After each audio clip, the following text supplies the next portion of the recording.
In this lecture, we're going to talk about how to practice leadership consistently to strengthen your integrity. In the last lecture, we learned about striving for the best by being truthful and honest. Now we're going to dive deeper into integrity and leadership by constantly practicing it in all areas of your life, because who you are at work and who you are when you're not at work should ultimately be very similar. Your values are always expressed in your behavior, in everything you do. It is not what you say or wish or hope or intend that counts. It is only what you do. If you practice what you preach in one area, it'll naturally manifest itself into everything else you do. Think about when you come home after a great day at work. You were probably productive and in a great mood for the rest of the day. There are three primary areas of your life where you can practice in leadership and demonstrate your integrity in your everyday actions. These are the three areas of greatest temptation and also the areas of greatest opportunity. The first area is your relationships with your family and your friends. Being true to yourself means living in truth with each person in your life. It means refusing to say something that you don't honestly feel or do something that you don't believe is right. In your professional life, you should be honest if something is not working out with your team. Living in truth with other people means that you refuse to stay in any situation where you feel unhappy because of the personality or behavior of another person. You refuse to tolerate it.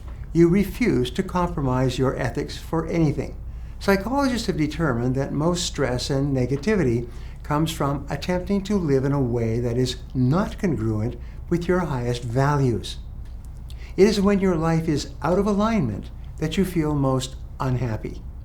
It is when you are doing and saying one thing on the outside, but really feeling and believing something different on the inside. When you decide to become a person of character and integrity, your first action will be to neutralize or remove all difficult human relationships from your life. Let's try this out. Take 1 minute to list the members of your inner circle. So 5 to 10 family members or friends who you interact with on a daily or weekly basis or spend the most time with. Then, next to each person, write a simple note of how they honestly make you feel. Inspired, stressed, hopeful, fearful, overwhelmed. The next step is tricky. Keep the positive relationships in your corner and reduce or remove the rest. Get rid of them. This doesn't mean that you have to go and hit somebody over the head with a stick.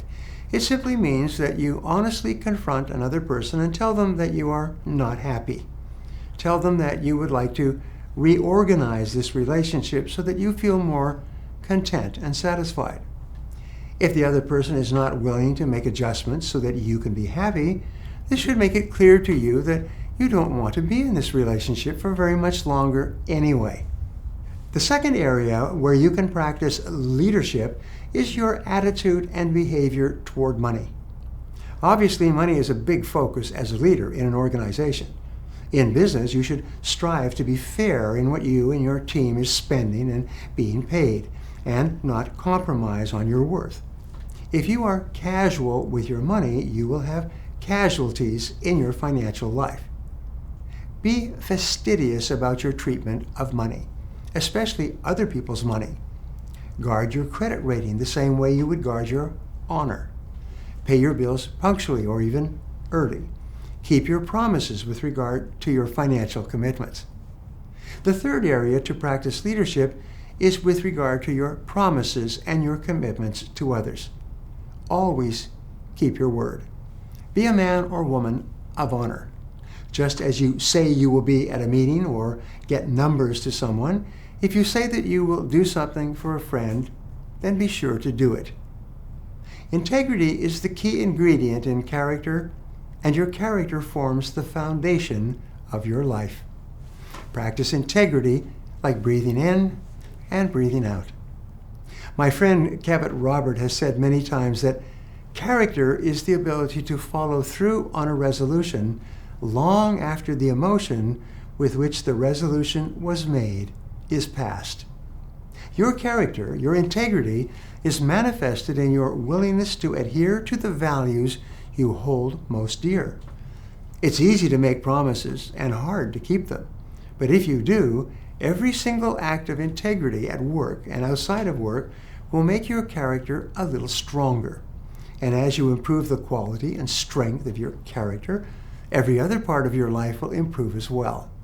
You will be on your way to not only becoming a great leader, but an outstanding human being with strong values, which we'll dive into in the next lecture.